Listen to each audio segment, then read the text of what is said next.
on this, and that has not been my experience. Okay, what is your experience? Like, what's your impression of how it's all happening?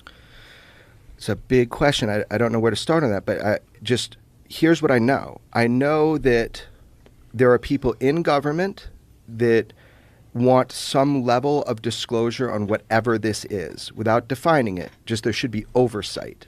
So I know that to be true. There are good people that think that people are running amok and there must be oversight, not just financially, but if these types of technologies actually exist. Right. Who's in control of them and why?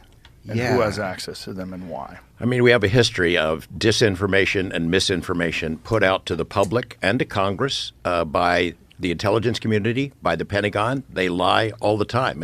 It's part of the turf. It's part of the job. But for them to then go into closed-door briefings with members of Congress, with the oversight committees who handle their budgets, for them to lie about that, that's another matter. And I don't think they would because they could get busted for it. A lot of stuff is coming out now, and I know we get asked all the time, who's behind this push? You know, it looks like it's one big movement as opposed to a bunch of different things that all happened in approximately the same time. It's kind of been organic. Different people have come forward, and it encourages other people to come forward as opposed to somebody doing a master manipulation of the whole thing.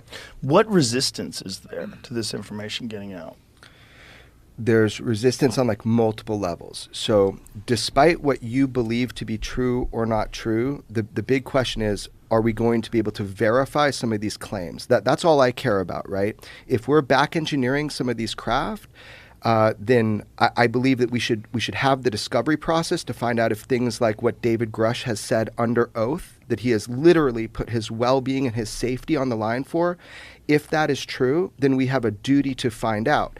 So the pushback comes from many levels. There's stigma. It's fucking huge, dude. Like it is political toxicity for some of these senators to even, people don't want to know, they don't want me to say I ever talk with them. It's like a toxic environment politically, the UFO thing. Because everybody thinks it's bullshit, or you're a loon if you believe it. But not everybody, but quite a few people. Not just that, it doesn't help you get reelected, man. Right. And then when you start poking the bear and going into the oversight committees and the Senate Intelligence Committee and the, all these things, they're like, whoa, this is our territory. Why are you, as Congress, pushing on us? Why are you doing that?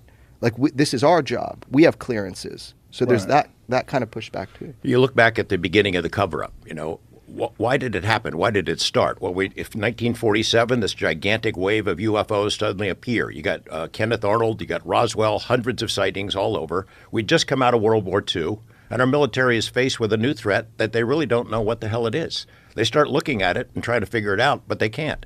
So they sort of painted themselves into a corner of secrecy. Nobody wants to admit, if you're a president or chairman of the Joint Chiefs, there's something flying in our atmosphere, and we can't control it. We can't even catch it. We can't detect it on radar. There's not much we can do. They don't want to admit that. Secondly, I think what was told to me by a Senate intelligence guy who was a chief staffer who oversaw black budget operations. He had come out to Area 51 looking into the Lazar stuff years ago, early 90s. And he told me, look, if this is true, if this cover-up is going on, if they are diverting millions of dollars, maybe hundreds of millions of dollars from legitimate national security programs to keep this cover-up going, as he suspected there were, then somebody's going to go to prison. When it comes out, they'd go to prison. I think we heard Dave Grush speaking before this House committee in late July, in which he access programs, hundreds of millions of dollars being funneled into them. Nothing ever comes out. Congress has no oversight. Congress doesn't even know they exist. That's the kind of thing you could send somebody to prison if and when it comes out. And then the final reason, we can only speculate about it, maybe there really is a big secret.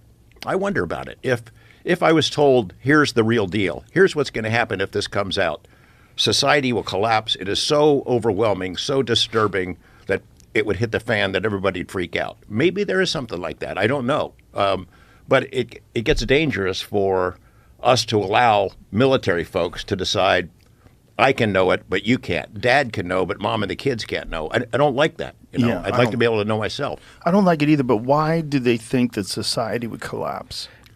There was a Brookings Institute study that was done in 1960 where they looked at it. And, well, let's say it was confirmed that we came out and admitted that extraterrestrials are here. And they speculated, in looking at sociological matters, that social institutions would collapse. Do people want to still pay their taxes? Do they want to go to work? It was so overwhelming.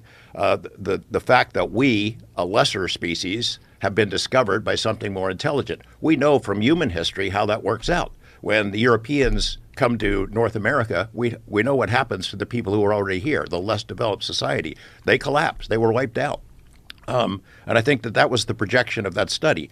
The only way to get around that, they said, is to prepare for it over a long period of time, to condition folks to get ready for it. Now, I don't know if there was ever a policy where they instituted that, but it kind of looks like it. All the UFO and alien movies and TV shows are a policy where they instituted that. X-Files this and books and reports and children's cartoons. It almost looks like we've been conditioned to get ready for it over the last 60 years. Hey, woman, since your man ain't got no heart, why don't you go to our apartment tonight and I'll show you a real man. There you go. What?